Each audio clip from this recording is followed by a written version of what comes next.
복되인 주일 이 시간에 여기까지 나오신 여러분들 위해 하나님의 크신 은혜가 함께하기를 진심으로 기원합니다. 오늘은 부활주일로 모여 예배를 드립니다. 부활주일, 언제부터 부활주일을 지켰는가 라고 할 때 성경적 근거를 잘 살펴봐야 될 것입니다. 예수님이 오시기 전에는 모든 안식일을 지켰습니다. 안식일, 하나님께서 율법으로 주신 안식일을 지켰는데 이제 안식일이 이제 안식 후 첫날, 그 이른바 주님의 날로 모여 예배를 드리기 시작한 것은 다름 아니라 예수님께서 십자가에 달려 돌아가시고 3일 만에 부활하신 날, 그날이 안식 후 첫날이기 때문에 초대교회 성도들은 이 안식의 의미가 무엇인지를 잘 깨닫기 때문에 이제 안식일을 지키는 것보다 율법을 완성하시고 구속사역을 완성하셔서 우리가 참된 안식을 주는 그날, 예수님께서 부활하심으로 구속사역을 완성시킨 그날을 기념하여 지키기 시작하였던 것입니다. 그래서 신약성경을 보면 제자들이 안식 후 첫날 모여 강론도 하고 찬양도 하고 떡과 잔을 나누며 교제하는 그 모습들을 확인하게 되는 것입니다. 그때 이후로 안식일의 의미는 점차 사라졌고 율법의 의미들은 거의 다 사라지게 되고 주일을 지켜왔던 것입니다. 그런데 부활절이라는 표현과 그것을 기념하여서 절기로 지킬 때는 언제인가라고 할 때 초대교회의 에큐메니칼 회의, 그러니까 공교회의 회의가 있었던 것입니다. 핍박과 탄압 속에서 신앙생활 하는 사람은 부활절이 언제냐 이런 것들을 강조할 필요가 없었는데 이제 기독교가 공인화되고 모든 사람들이 이제 예수님을 자유롭게 믿는 그런 시대가 되었을 때 부활절, 그때가 언제입니까? 주님께서 부활하신 때가 언제인가를 이렇게 많은 혼란들이 있었던 것입니다. 그래서 공의회로 모여서 총회를 열어서 부활 시점이 언제인지를 계산하기 편하게 정했던 것입니다. 그것은 언제인가? 그것은 춘분, 그때 당시에 양력을 많이 썼기 때문에 많은 사람들이 쓰는 양력을 기준하여서 춘분 3월 21일을 기준하여 다음 오는 보름, 그것을 또 따져서 그 다음 보름을 지난 안식일, 주일을 부활절로 지킨 것입니다. 왜 그렇게 했는가라고 할 때 예수님께서 태어나신 때는 정확하게 나와 있지 않지만 예수님께서 돌아가신 날은 계산할 수가 있습니다. 왜 그러한가? 예수님께서 6월절 날 잡히시고 3일 만에 돌아가셔서 3일 만에 안식 후 첫날 부활하셨기 때문에 그 날짜를 계산할 수가 있는 것입니다. 그래서 6월절이 언제인가, 6월절과 양력과 비교할 수 있는 날이 언제인가를 쉽게 하기 위해서 춘분을 기준하고 또 6월절은 음력과 상당히 유사성이 있기 때문에 춘분을 지난 보름, 그 날을 기준하여 그것을 지나서 다음 오는 주일을 부활절로 정하자라고 이렇게 결정했던 것입니다. 그때 이후로 모든 교회는 부활절을 그렇게 따지다 보니까 매년 부활절이 4월에도 있고 3월 말에도 있고 4월 둘째 주, 셋째 주 다양하게 바뀌는 것입니다. 그래서 음력하고 춘분도 관계 있고 음력도 관계 있고 그 다음 주일을 부활절로 지킨다 이렇게 생각하시면 되겠습니다. 그렇게 결정하였는데 부활의 의미를 더 잘 생각하기 위해서 결정한 것까지는 그래도 이해가 된다라고 할 수 있는데 그런데 이것에서 이제 조금씩 문제가 생기게 됩니다. 그건 무엇이냐? 예수님께서 부활한 것을 기념하면서 그 날짜가 언제인지를 따지는 것까지는 좋았는데 그것을 지키려고 하다 보니까 대단히 성경적이지 않은 내용들이 많이 접합하게 된 것입니다. 그래서 부활절을 영어로 이스터라고 하는데 이 이스터는 성경적 의미가 아니라 봄의 여신 에오스트레서에서 기원되는 것입니다. 다른 신과 다른 신의 이름을 붙여가지고 빌려와서 이렇게 하는 것이고 또 성경에서 계란을 부활절에 삶아서 나누어라 이런 표현이 등장하지 않습니다. 그런데 언제부턴가 부활절에 삶을 달걀을 꼭 해서 이것은 사망 권세에서 깨트리셔 나오신 것이다 이런 식으로 이름을 붙여서 이렇게 하고 있는 것입니다. 과연 그것이 성경에서 나오는 의미와 같은 것인가? 그렇지 않고 이교적인 풍습과 습관들을 아무런 여과 없이 들어오게 되었던 것입니다. 이런 일들이 점차 많아져서 중세시대에는 무엇이 성경적인 것인지 아닌 것인지 구별할 수가 없는 정도의 모습이 되었던 것입니다.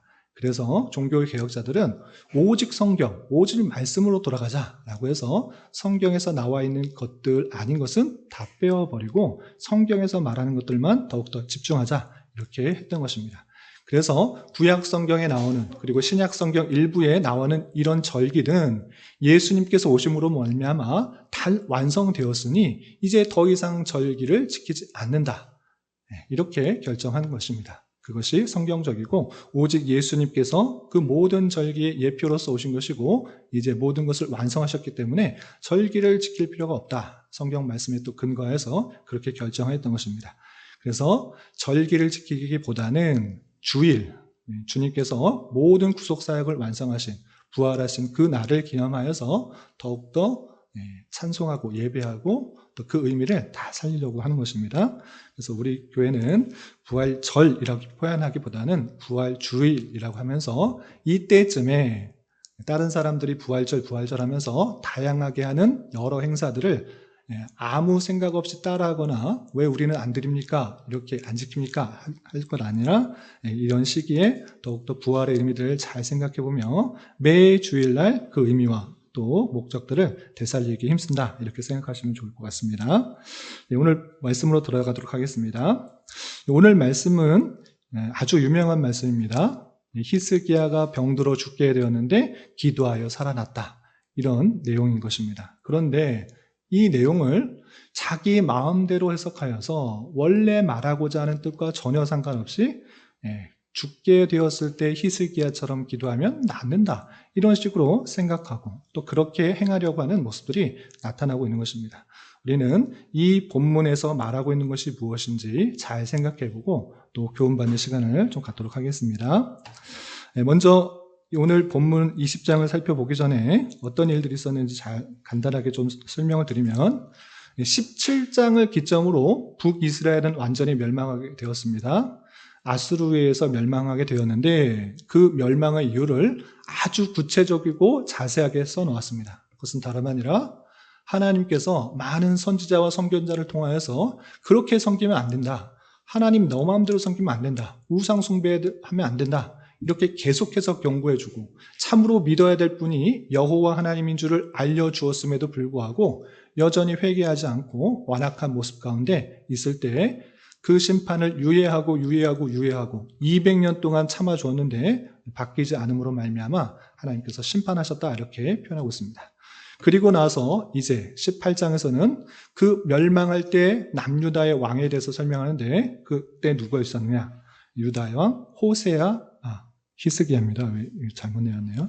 히스기야가 유다를 다스렸던 것입니다. 그래서 히스기야가 이전의 왕들의 잘못들을 다 청산하고 산당들을 제거하면서 정말 다윗과 같이 정직하게 행하였다라는 그 내용이 나옵니다.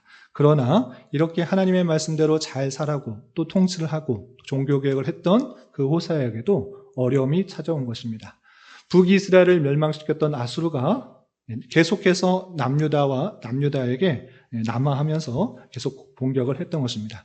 히스기야는 큰 위기에 닥쳤지만 하나님께 기도하고 또 하나님의 크신 은혜 가운데 그 아수르의 18만 5천 명이라는 군대가 하루아침에 다 전멸당하는 그 놀라운 일을 경험하게 됩니다. 그리고 아수르의 왕 사네립도 겨우 고국으로 돌아갔으나 신하들에 의해서 죽임을 당하는 그 일들이 19장에 나왔던 것입니다. 그리고 이렇게 큰 어려움 가운데 있을 때 있었던 일, 외부적으로는 아수르가 쳐들어와서 큰 어려움이 있었지만 또 내부적으로 개인적으로도 큰 어려움이 있었던 것을 우리는 20장을 통해서 확인하게 됩니다. 그러면 20장의 내용, 또 내용을 살펴보면서 교훈받도록 하겠습니다.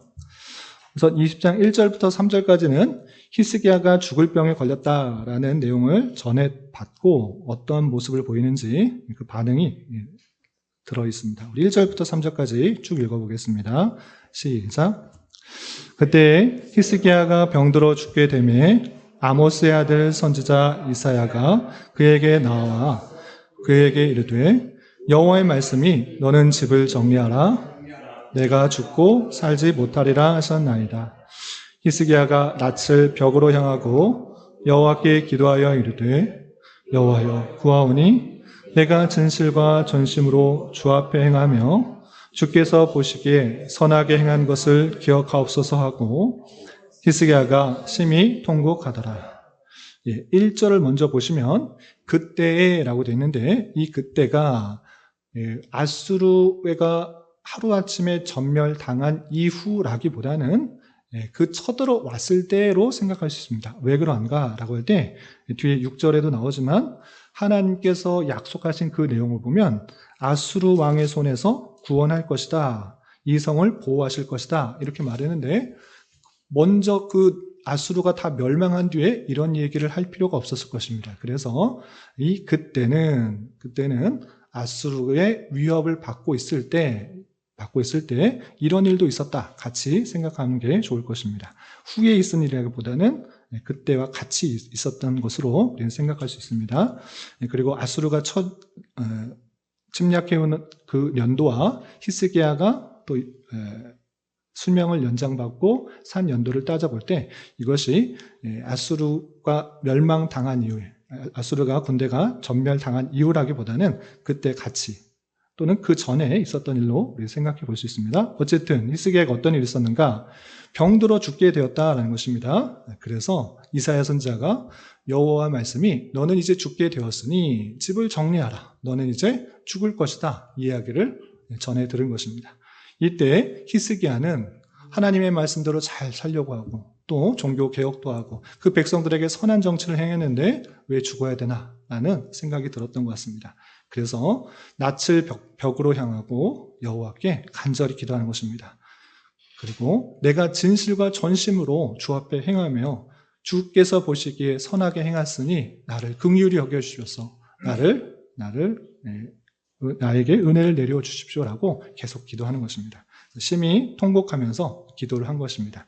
그런데 이 기도에 하나님께서는 어떻게 반응하시는가? 4절부터 7절까지 계속해서 읽어보겠습니다. 시작.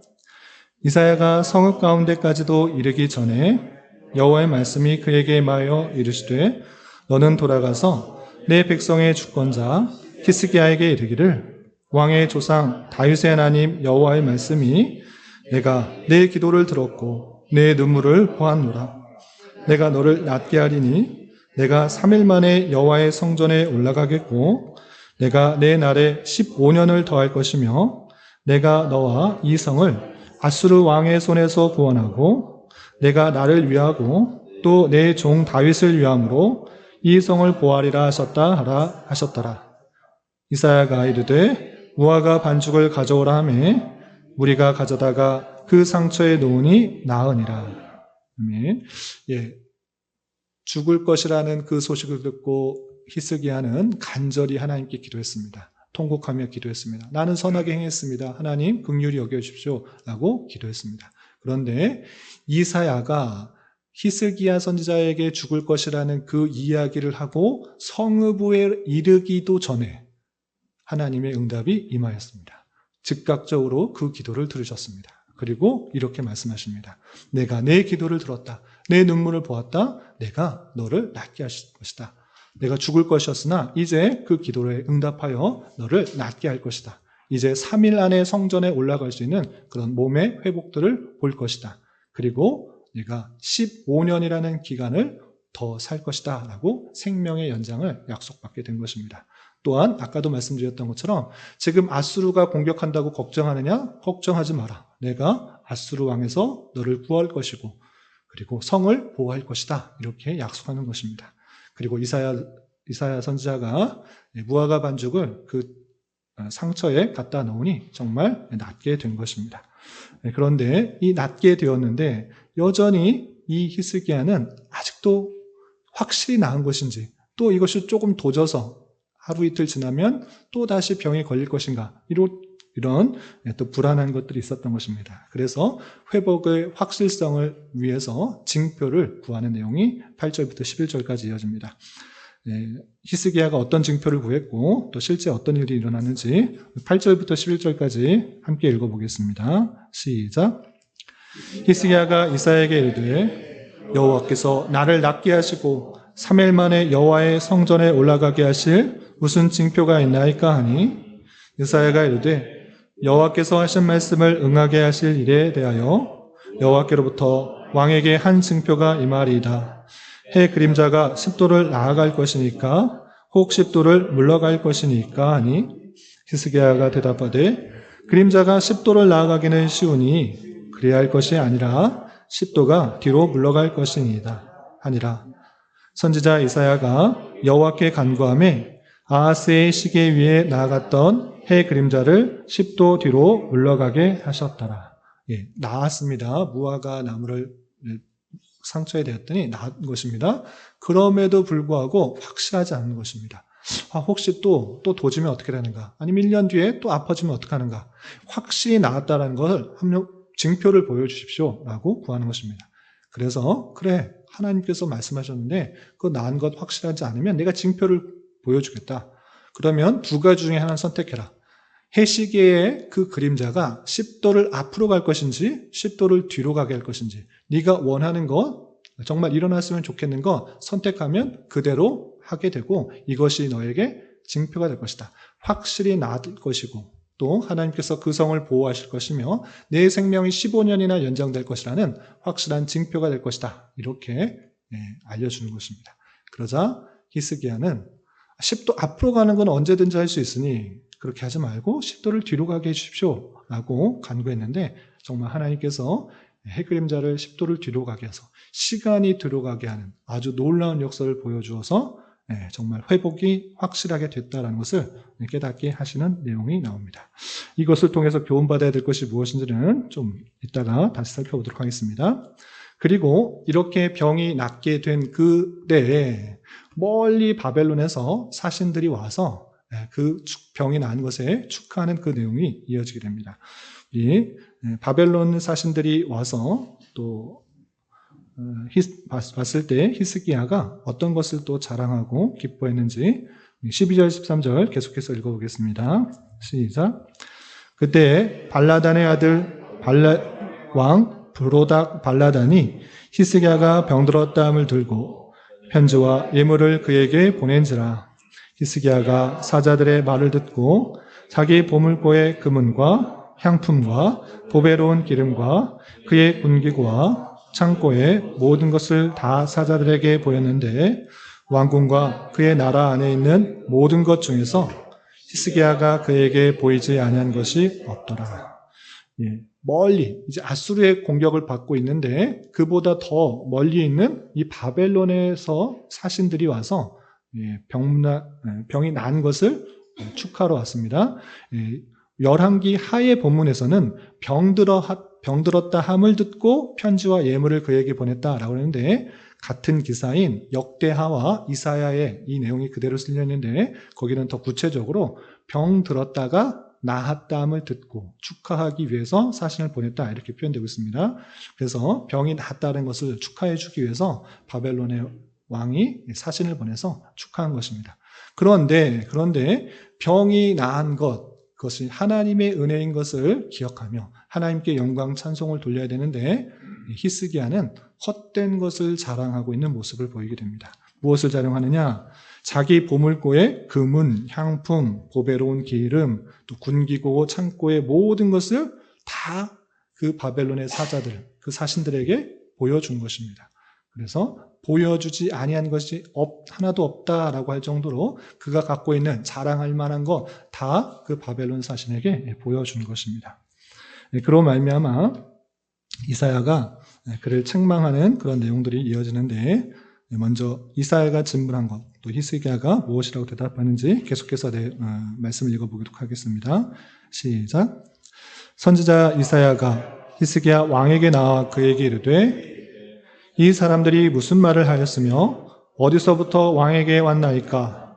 히스기야가 이르되 먼 지방 바벨론에서 왔나이다 하니 이사야가 이르되 그들이 왕궁에서 무엇을 보았나이까 하니 히스기야가 대답하되 내 궁에 있는 것을 그들이 다 보았나니 나의 창고에서 하나도 보이지 아니한 것이 없나이다 하더라. 바벨론에서 왔고 내가 궁에 있는 거 다 보여주었습니다 라고 자기가 무엇을 잘못했는지 모르고 그렇게 떳떳하게 다 보여줬습니다. 내가 갖고 있는 우리 왕궁에 좋은 것들 다 보였습니다. 이렇게 대답을 하는 것입니다. 그러자 이사야가 그것이 얼마나 잘못된 행동인지를 책망하고 또 히스기야가 이에 대해서 반응하는 장면이 16절부터 19절까지 있는데 좀 기니까 17절부터 19절까지만 함께 봉독하겠습니다. 시작.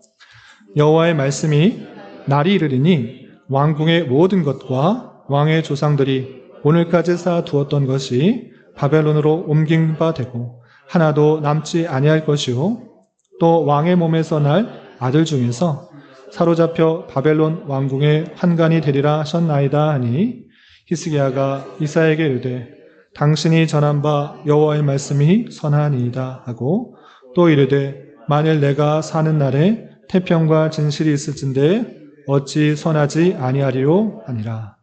그 보여줬던 거 네가 갖고 자랑하고 있는 그 모든 거 다 바벨론이 다 가져갈 것이다. 거기서 그치지 않고 너의 날 자손 중에 바벨론의 환관이 될 사람이 있을 것이다. 이렇게 포로로 끌려갈 뿐만 아니라 모든 것들이 다 빼앗길 것을 예고하는 그 모습을 보게 됩니다.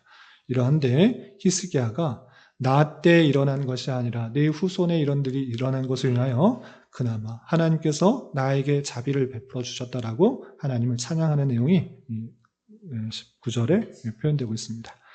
그리고 여기까지가 히스기야에 대한 열왕기에서 강조하고 싶은 내용이고 20절, 21절에서는 히스기야가 어떻게 죽었는지 또 그 뒤를 이어서 누가 왕이 되었는지 마지막 후기처럼 밝혀주고 있습니다. 먼저 20절 말씀 먼저 함께 읽어보겠습니다. 시작. 히스기야의 남은 사적과 그의 모든 업적과 저수지와 수도를 만들어 물을 성 안으로 끌어들인 일은 유다왕 역대지략에 기록되지 아니하였느냐. 히스기야는 종교 개혁하는 그런 아주 중요한 그런 일뿐만 아니라 업적도 많이 세웠던 것입니다. 그런데 그 내용 역대지략에 그냥 기록되어 있다. 내가 말하고 싶은 것은 그것이 아니고 하나님 앞에서 어떤 관계를 가졌는가 이것이다 라고 그 후기를 역대지략에 돌리고 있습니다. 그리고 그가 죽고 누가 왕이 되었는가 우리 마지막 21절 함께 공독하겠습니다. 시작. 히스기야가 그의 조상들과 함께 자고 그의 아들 므낫세가 대신하여 왕이 되니라. 아멘. 여기까지가 히스기야 병에 걸렸다가 다시 회복되고 또 그가 어떤 실수를 했는지 나와 있는 20장의 내용입니다. 이 내용을 통해서 교훈받을 수 있는 것들이 여러 개 있는데 세 가지로 정리하겠습니다. 첫 번째, 히스기야는 병으로 인해 죽음을 경고받았는데 어떻게 반응했는가 살펴봤으면 좋겠습니다. 그 소식을 듣고 청청병력 같은 그 이야기를 듣고 나는 하나님 앞에 진실하고 성실함으로 잘 살았습니다. 하나님 나를 긍휼히 여겨주시고 나에게 은혜를 베풀어 달라고 통곡하며 간절히 하나님께 기도하였습니다. 그런데 그 기도에 한참도 아니고 즉각적으로 응답이 와서 그래 내 너를 기도를 들어주고 그 병이 낫게 해주겠다. 너가 3일 만에 회복되어서 성전으로 올라갈 수도 있고 또 그 수명이 15년이나 더 살고 이 성을 지켜 보호해주겠다라고 하나님께서 그에게 회복의 약속, 또 생명 연장의 약속을 하는 그 모습을 보게 됩니다. 그런데 이 말씀에 대해서 우리는 잘못 적용하는 경우가 대단히 많습니다. 어떻게 하느냐?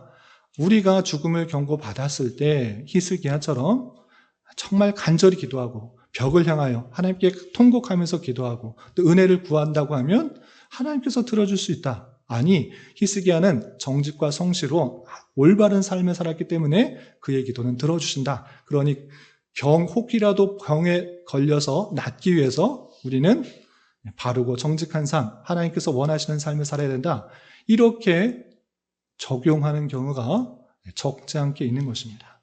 그러나 성경의 이 본문은 모든 병든 사람이 낫기 위해서, 아니 죽은 사람이 살기 위해서 더 정직하고 바르게 행하고 또 통곡하며 간절하게 벽을 낫을 벽으로 향하여서 기도하라는 말씀으로 주신 것인가? 그것이 아니라는 것을 우리는 잘 알아야 되는 것입니다. 성경에 있는 말씀을 내 마음대로 내게 그냥 함부로 적용하는 거면 오류가 있는 것입니다. 이런 본문뿐만 아니라 성경에서는 다양한 본문들이 우리에게 주어지는데 내게 필요한 말씀만 나의 편한 대로 적용할 때 성경을 잘못 적용하는 것입니다. 특별히 구약의 말씀들, 우리가 역사서를 읽어 나가는데 하나님께서 그 백성들에게 어떠한 역사를 하셨는지를 보여주는 것이지 그것을 오늘날 그대로 적용해라, 나에게 적용하라 이렇게 점집에 무슨 사주 보듯이 점괘 보듯이 적용하면 안 된다는 것입니다. 복음서를 읽으면서도 예수님께서 많은 병들을 낫게 하셨고 많은 기적을 행했으니까 오늘날 이 말씀을 읽으면서 나에게도 똑같이 행하면 그런 기적이 일어나지 않을까 이렇게 적용하는 경우가 많이 있는데 성경은 그렇게 적용하는 것이 아닌 것입니다. 네, 서신서, 우리 이른바 서신서, 우리가 어떠한 삶을 살아가야 되는지 또 다양한 실전적인 교훈을 주시는 것, 그런 것들은 그대로 적용할 수 있으나 이런 것들은 하나님께서 그 백성들에게 어떠한 일을 행하셨는가, 하나님이 누구인가, 예수 그리스도가 어떤 분이신가를 보여주는 그 사건으로 받아들이는 것입니다.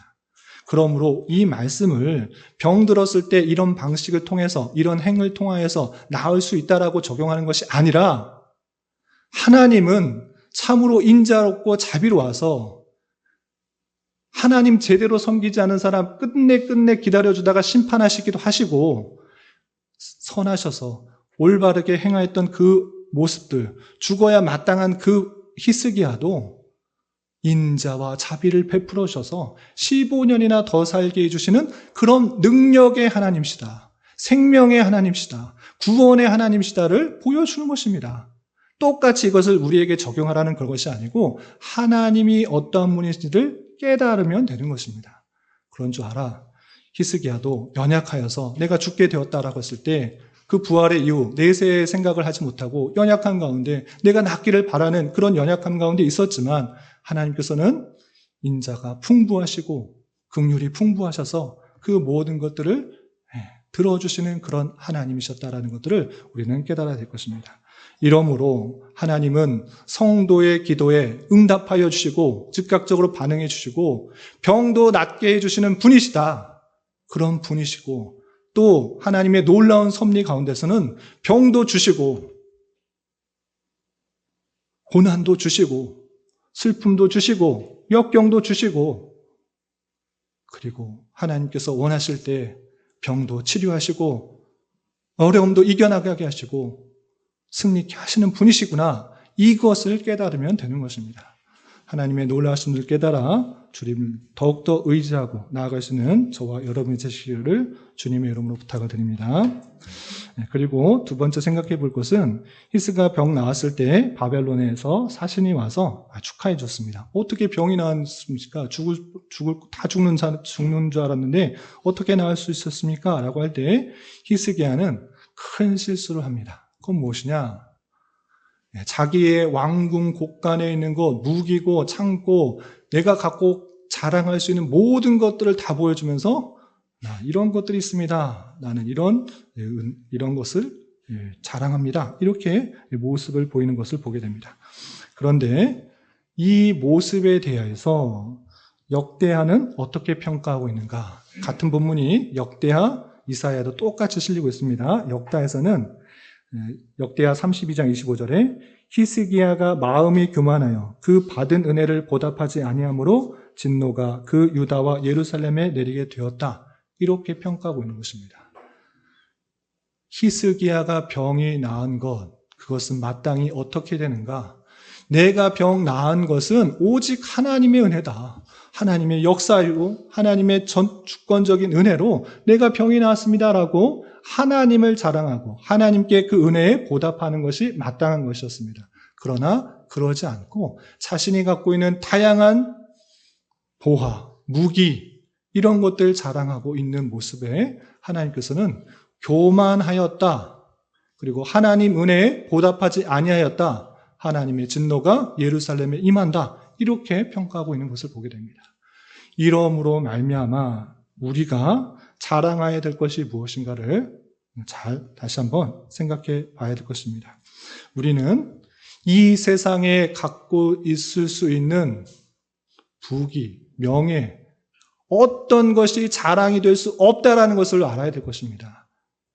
돈 10억을 벌면, 20억을 벌면, 명예를 이렇게 얻으면, 일이 직지 위에 올라가면 만족할 수 있는 것인가? 그보다 더 높은 지위에 있는 사람이 우습게 여기는 것입니다. 바벨론에 사신이 왔을 때 그거밖에 무기가 없어? 돈 이렇게 있어? 그래, 우리가 다 가져가면 되겠구나. 이런 생각밖에 들지 않는 것입니다. 그러나 우리가 자랑할 그분은 보이지 않으시지만 생명을 주시기도, 취하시기도, 병을 주시기도, 낫게 하시기도, 사람을 높이 세우기도, 낮추시도 하시는 그런 분이시다. 인류 생사 화복을 주관하시는 분이시다.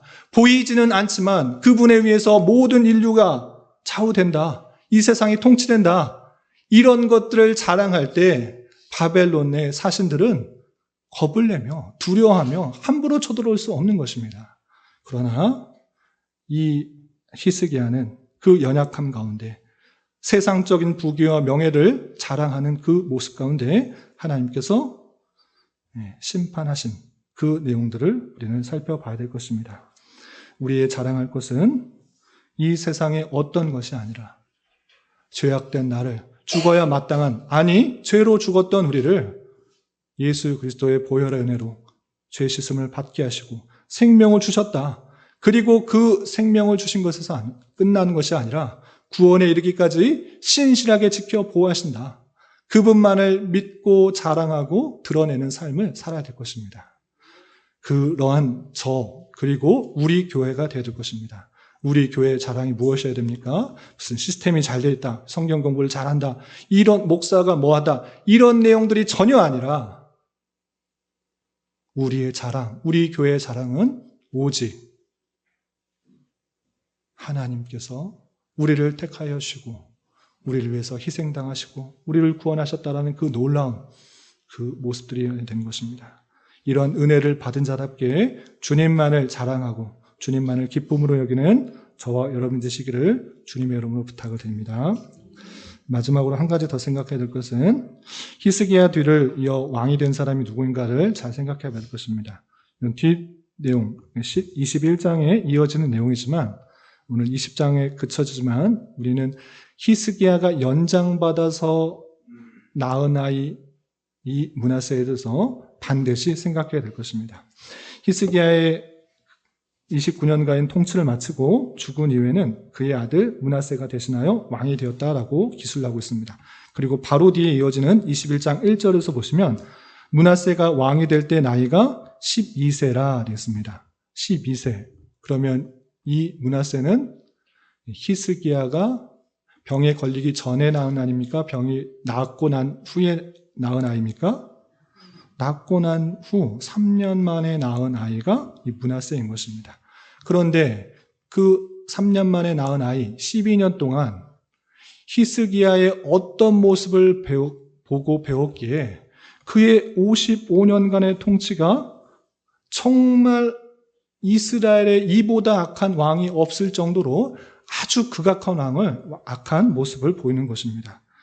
이스라엘 자손 앞에서 쫓아내신 이방 사람의 가증한 일 따라서 산당을 세우고 아세라 목상을 세우고 또 성전에 우상 숭배를 하고 점치며 사수를 하며 하나님 보시기에 악을 많이 행하여 그 진노를 일으켰고 또 21장 9절에 므낫세의 꿰을 받고 악을 행한 것이 여호와께서 이스라엘 자손 앞에서 멸하신 여러 민족보다 더 심하였더라 라고 표현했습니다.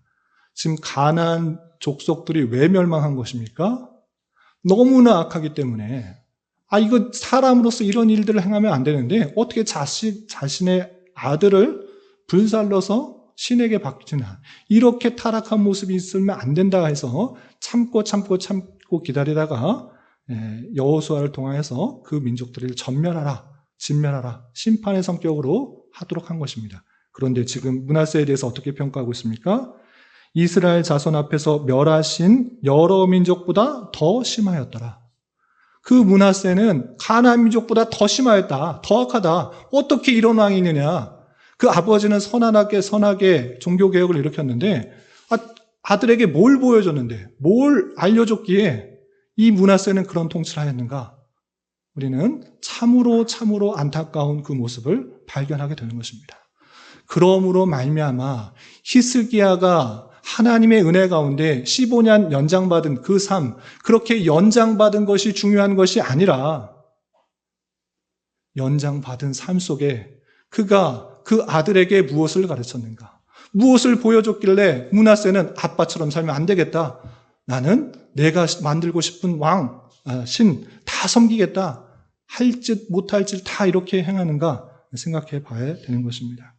그런 줄 알아. 우리는 더 오래 살고 더 많이 갖고 이것을 중요하게 생각하는 것이 아니라 주어진 인생 속에서, 연장된 인생 속에서 내게 맡겨진 일들을 얼마나 충실하게 잘 감당하고 마땅히 자기의 아들에게, 주변 사람들에게 선한 영향력을 미치고 하나님을 올바로 섬기도록 알려주도록 하는 그 역할들을 잘 감당하는 것이 중요하다라고 우리는 생각해야 될 것입니다. 우리는 주님의 놀라운 은혜로, 하나님의 주권적인 은혜로 선택함을 받아 사제, 칭의, 새 생명을 받은 자인 것입니다. 히스기야만 연장된 삶을 받은 것이 아니라 우리도 거듭남, 새 생명을 받은 것입니다. 하나님께서 거저주신 그 은혜에 히스기야 같이 올바른 후의 삶을 살지 못한 것이 아니라, 선한 영향력을 끼치지 못한 그런 모습이 아니라 하나님 앞에서 그의 뜻 가운데 온전히 살고 아들 자손에게 또 주변 사람들에게 선한 영향력을 끼칠 수 있는 자가 되어야 될 것입니다. 이런 저와 여러분 되시기를 주님의 이름으로 부탁을 드립니다. 기도하겠습니다. 하나님 아버지 감사합니다. 오늘 말씀을 통하여 히스기야 발병과 회복 속에서 또한 히스기야가 잘못한 그 내용들을 살펴보았습니다. 이런 말씀을 대하는 자로서 하나님의 인자하심과 긍휼하심에 근거하여 우리의 주어진 삶을 살아가되 죄악된 우리를 은혜로 구원하여 주신 하나님의 놀라우신 사랑을 깨달아 날마다 주님을 찬양하며 그 은혜에 합당한 삶을 살아갈 수 있도록 인도하여 주시옵소서. 또한 우리에게 새로운 생명을 허락하여 주신 것을 기억하며 주어진 삶 속에서 맡겨진 일들을 잘 감당하며 우리 주변에 선한 영향력을 미칠 수 있는 자 되게 하여 주시옵소서. 예수님의 이름으로 기도 올리옵나이다. 아멘.